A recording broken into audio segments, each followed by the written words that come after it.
Indiana Fever beat the Dallas Wings 102-83. This was a highly anticipated game because it was going to be the first time that Caitlin Clark and Paige Bueckers would be going up against one another in the WNBA. Basketball fans have been seeing one of the most renowned rivalries start to emerge.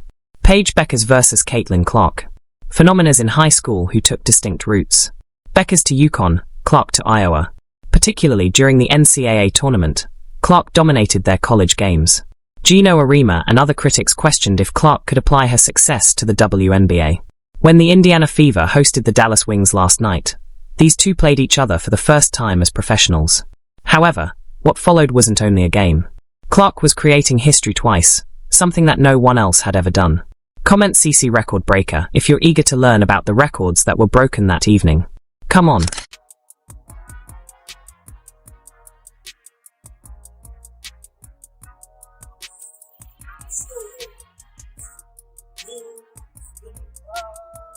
America is being rocked by two adolescent basketball sensations who will compete for years to come.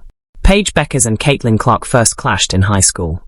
Despite having entirely different personalities and playing styles, both were considered top prospects. Clark contributed outstanding passing, explosive scoring, and a long three-point range. Bueckers had a beautiful mid-range, silky efficiency, and court vision that was on par with Clark's. Hey, Caitlin. You've known Paige since middle school, AAU. You guys were on the U19 World Cup team together. Is there anything that maybe stood out then about her, whether it be on or off the court, that maybe still reigns true today? I mean, I feel like she's played in the same manner that she, has since she was, whether we were on the U16 team together, U19 team together, whether it was me watching her in AAU. She's always just been smooth. She takes what the game gives her. Her midi has always been as nice as it's been this year. She just plays way older than she is. She's confident, she's smooth, she just does everything at a high level, can score from all three levels. And that's how she's always played. And that's obviously translated really well. Their college experiences were very different. Bueckers joined a dynasty that had won several titles by selecting the illustrious UConn program run by Geno Auriemma.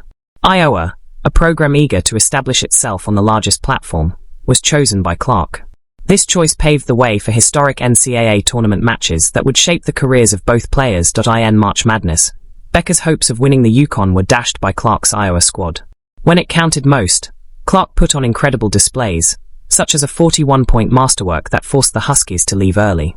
She won 2 of her 3 collegiate games against Bueckers, outperforming him head-to-head. Fans and basketball commentators began taking sides, resulting in an almost legendary rivalry that went beyond collegiate basketball. A lot of people are saying, everything is she was Caitlin before Caitlin, she's better than Caitlin, all this stuff. That kind of stopped in the media. Caitlin Clark put up better numbers in the WNBA than Paige did in college. Clark's game was specifically criticized by Geno Auriemma. In contrast to his own star Buecker, he questioned her shooting choice and her WNBA preparation. Auriemma thought that Buecker's principles would be more applicable on a professional level. Buecker's fluid efficiency and Clark's explosive scoring reflected 2 distinct approaches to basketball greatness. And Diana said it best. This kid's in for a rude awakening. And they all jumped over her, but they didn't read the whole thing that she said. But nobody's printing. Diana Taurasi was right. This kid's on the wrong team. She's got the wrong skill set to handle the physicality of that league. And she's a rookie. And if you're a WNBA player, if you're any kind of player, you're going to say, I'm going to make a statement. Fans were curious about when the 2 athletes would ultimately play professionally when they announced their intentions to join the WNBA. With a 2:1 college edge and fresh doubts about her professional skills, the stage was set for their first WNBA matchup. There was a great deal of expectation. Knowing that this clash would attract people from all around the nation, ABC decided to broadcast the event nationally. Given her recent battles with the Fever, Clark's reputation was much more at stake in this fight. Our player development coach yesterday, and he was just sent me a few things of even Steph going through a slump. I think he was 27 for his last 70 or something like that. The best in the world go through it, and I think that's where you can find your confidence. And I think the thing I always fall back on is I know how hard I've worked, so this isn't something that's going to last, and the best players in the world go through this. So I feel like I'm getting good shots, and I think that's why it's frustrating, because those are the shots that I make. This is where things start to get interesting. Though, shortly before this huge battle, Clark's Fever were having a lot of trouble. The Indiana Fever had recently lost humiliatingly against opponents they ought to have defeated. Fans were left perplexed by their losses against the LA Sparks and Golden State Valkyries. These teams weren't dominant ones.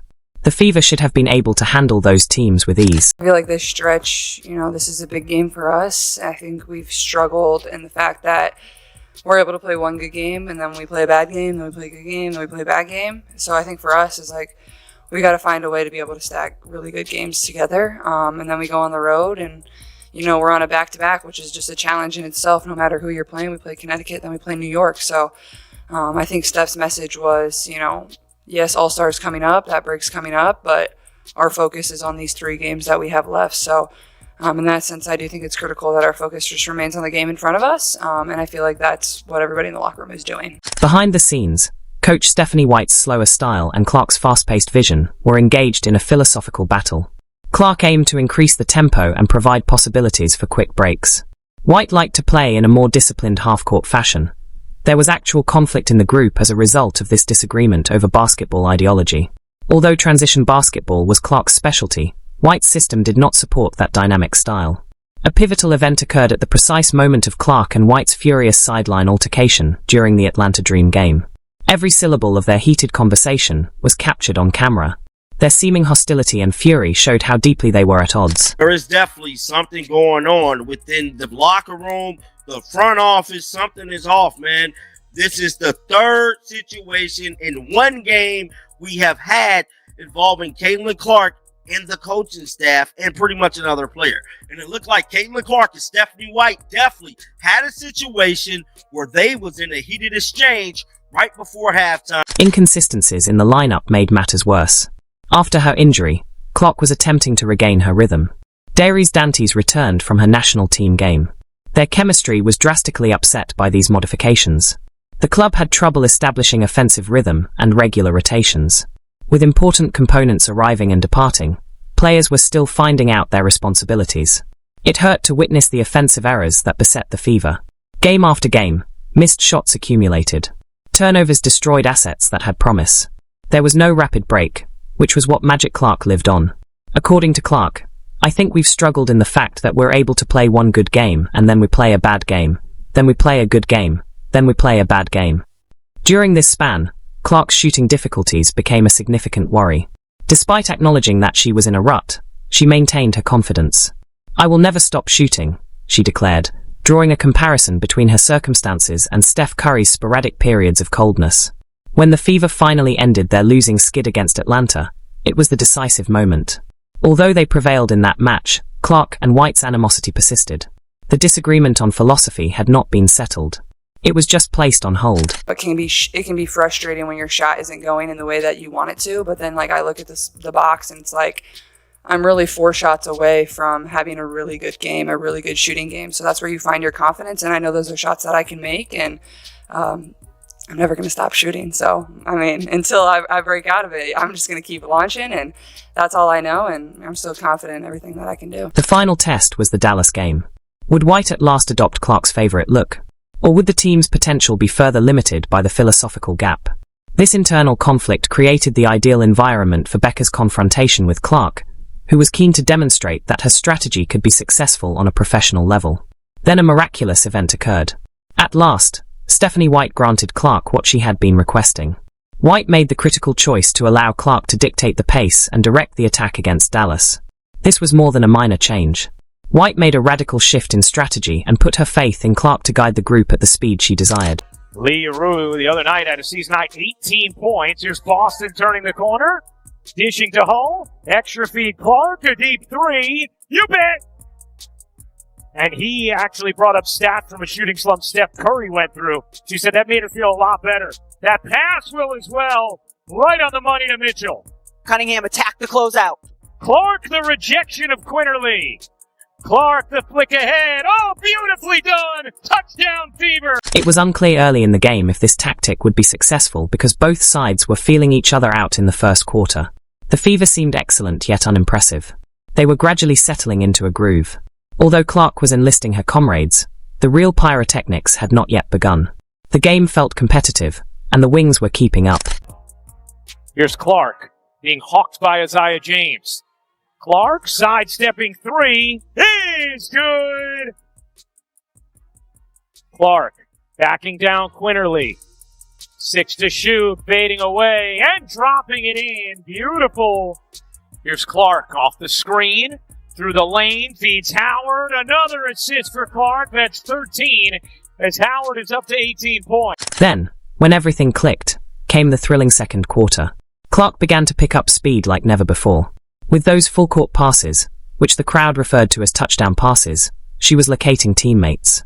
That quarter alone saw the Fever score an astounding 36 points. In just 10 minutes, they scored 21 points more than Dallas. It was more than just excellent basketball. This was the poetry of basketball in action. And he actually brought up stats from a shooting slump Steph Curry went through. She said that made her feel a lot better. That pass will as well. Right on the money to Mitchell. A tenacious start from Caitlin Clark. Here's Wale off on a three. Long rebound. Mitchell. You're not going to catch her. Kelsey Mitchell in for two. They elevate each other because of how hard they compete.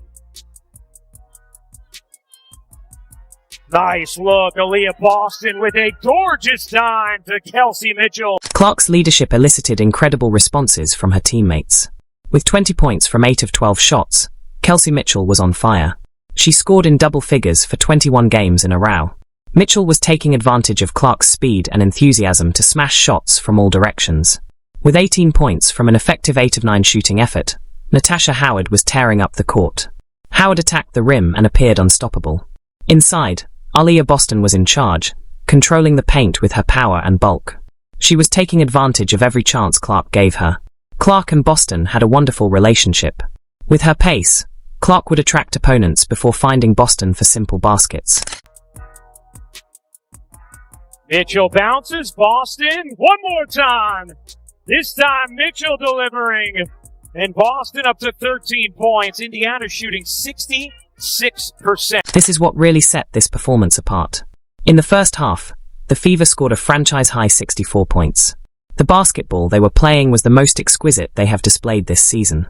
The previous record of 63 points, established against the New York Liberty in 2016, was surpassed by this. In addition, the 64 points was the most points scored by any WNBA club in the 2025 campaign. 13 of the Fever's 30 assists, which equaled a franchise record, came from Clark. This demonstrated that, given the opportunity, she could uplift everyone in her vicinity. Clark was doing more than simply scoring. She was improving her teammates. The movement of the ball was amazing. Each pass served a purpose. Every item seemed risky. The Fever became unstoppable when Sophie Cunningham, who came off the bench, added another scoring threat. Cunningham reached 1,500 career points with 13 points, including a clutch layup. Her vigor and shooting prowess provided the Fever with an additional weapon that Dallas was unable to control. Cunningham the rebound. Cunningham swiftly up the floor. Finds Howard for two. Sophie Cunningham making a huge impact off the bench. And Dallas will take a timeout. In this lineup, Natasha Howard is the quickest post player on the The 36 points scored in the second quarter matched for the third highest total in the history of the Fever franchise. During this time, the team's field goal percentage was 76.2%. For over 8 minutes, they ran a scorching 33-9 run. This speed and intensity were beyond the Wings' capabilities. The Wings were unable to keep up with Indiana's speed and intensity, and the game turned into a total rout. Dallas seemed worn out and perplexed. The Fever's transition game was too fast for them to follow. Professional basketball was a wonderful fit for Clark's fast-paced basketball concept. This was more than just a victory. It demonstrated that Clark's idea of fast-paced basketball could succeed on a professional scale. When White eventually let the beast loose, the consequences were momentous. Good dub. 2 in a row. 2 more to All-Star. Let's go. Woo! W. All Fever dubs. You already know what's coming. Bow, bow, bow! On to the next. Hell yeah! Can you use that one? Let's go, baby. Give me the Christmas. W. Now we gotta go get another two. However, this is the moment that will live on in memory forever. Clark didn't just prevail. She changed the WNBA's course. Clark was subtly compiling a stat line that had only ever been accomplished once in WNBA history while controlling the game. She was doing everything on the floor, including skillfully setting up teammates and scoring when necessary. Then, on defense, something unique began to occur. Throughout the game, the numbers increased. With 14 points, Clark demonstrated her ability to score points quickly and without making a lot of shots. Her 13 assists demonstrated her ability to improve everyone in her vicinity. The defensive plays then began to appear.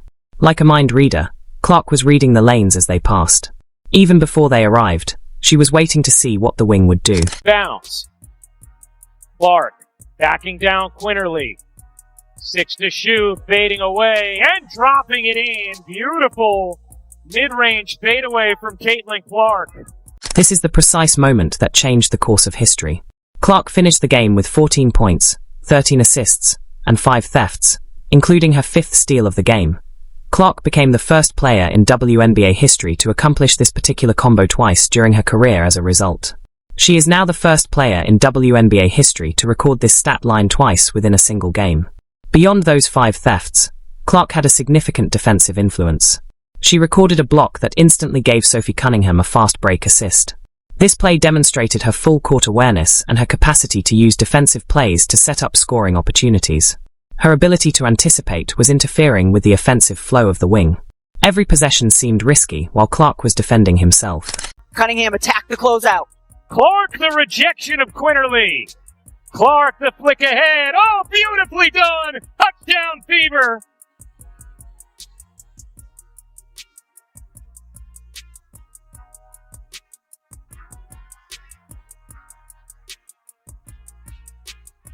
Sophie Cunningham runs the route and puts her hand up in the air, gives Caitlin Clark the target, barely over the fingertips of Hines Allen. Beautiful, beautiful pass, catch, in stride, finish. Beautiful basketball.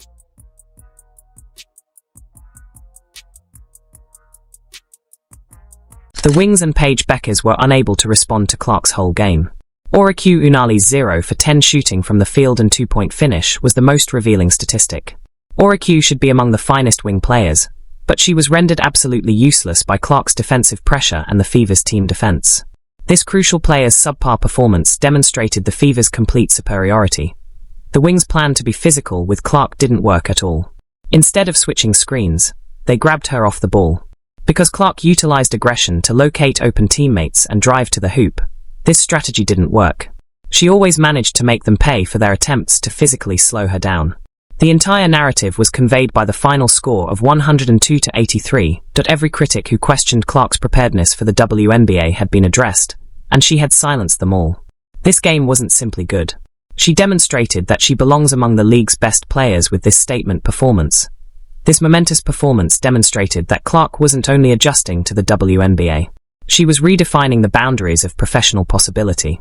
Clark had written the first few chapters of the new chapter in the competition with Bueckers in a commanding manner. Feel like this was one of their best games as far as playing Fever basketball, which is a fast-paced style of basketball. They played Fever basketball for, I would say, about 75 to 80% of the game. And we have obviously seen this style of basketball, the style of basketball that we all know and love from the Indiana Fever, but we have only really seen it in short spurts. There have been so many games and so many times throughout this season where it feels like the Fever system is a slow-down basketball type of system. Their offense wasn't running smoothly. But in this game, they were playing quick. They were moving the ball around. They had so many points off of the fast break. This completes the prophecy. Clark has established herself as a member of the WNBA's elite while creating history that only she can claim. When Clark is allowed to play her brand of basketball, the Fever's overwhelming triumph over Bueckers and the Wings demonstrates their full potential. The franchise records were destroyed. The accomplishments of each person accumulated. Most significantly, when White trusted Clark's vision, the team chemistry finally clicked. Basketball fans have every cause to be anticipating what will happen next as the second half of 2025 draws near, and this rivalry embarks on its professional phase. The Fever have difficult road games coming up against New York and Connecticut. Comment CC Record Breaker if you're thrilled about the Fever now that Clark is back. To ensure that you never miss anything, like, subscribe, and enable all alerts. We'll see you in the next video. Click the video on the screen.